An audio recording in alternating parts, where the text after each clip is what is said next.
Bonjour, nous sommes le groupe numéro 8 des élèves de 4e C. Nous allons vous présenter le film sur les chemins de l'école, réalisé par Pascal Plisto. Je vais vous présenter Zahira et Samuel. Gabriel va vous présenter les inégalités et les discriminations face à l'école. Et Paul va vous exprimer une opinion.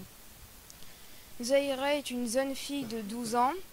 Elle vit dans les hautes montagnes de la Haute Atlas, au Maroc.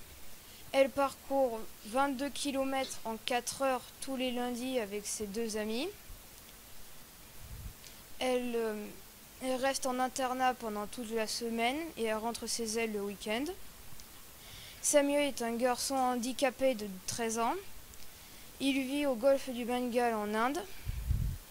Il parcourt 4 km avec ses deux petits frères qui poussent son fauteuil roulant pendant plus d'1 heure pour l'emmener à l'école.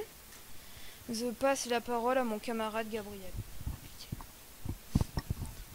Bonjour, je vais vous parler des discriminations et des inégalités face à l'école. De nos jours, certains enfants ne peuvent pas aller à l'école parce qu'ils sont obligés de travailler pour aider leur famille, qui sont trop pauvres pour engager de la main-d'œuvre et s'occuper de ces activités à leur place.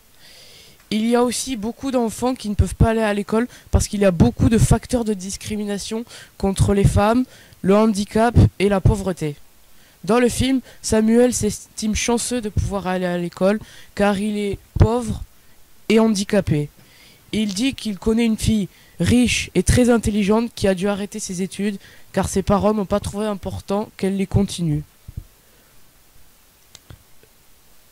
Zahira s'estime elle aussi chanceuse d'aller à l'école au Maroc, car sur 100 enfants non scolarisés ou déscolarisés, 58,4% sont des filles.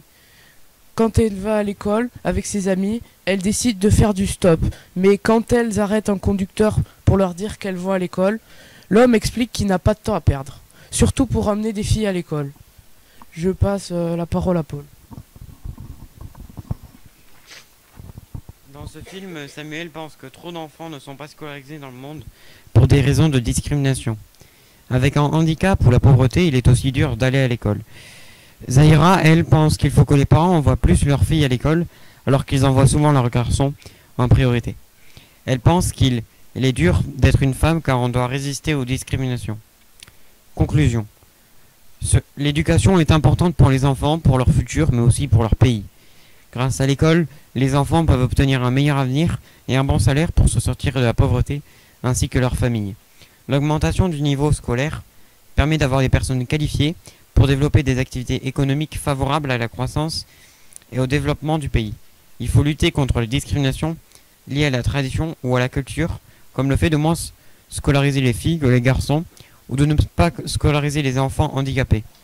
Une école sans discrimination favorise aussi le développement, car cela permet aux enfants de construire des entreprises, aux femmes de construire des entreprises, avoir connaissance des façons de limiter la natalité, prendre conscience du besoin de l'amener à l'école.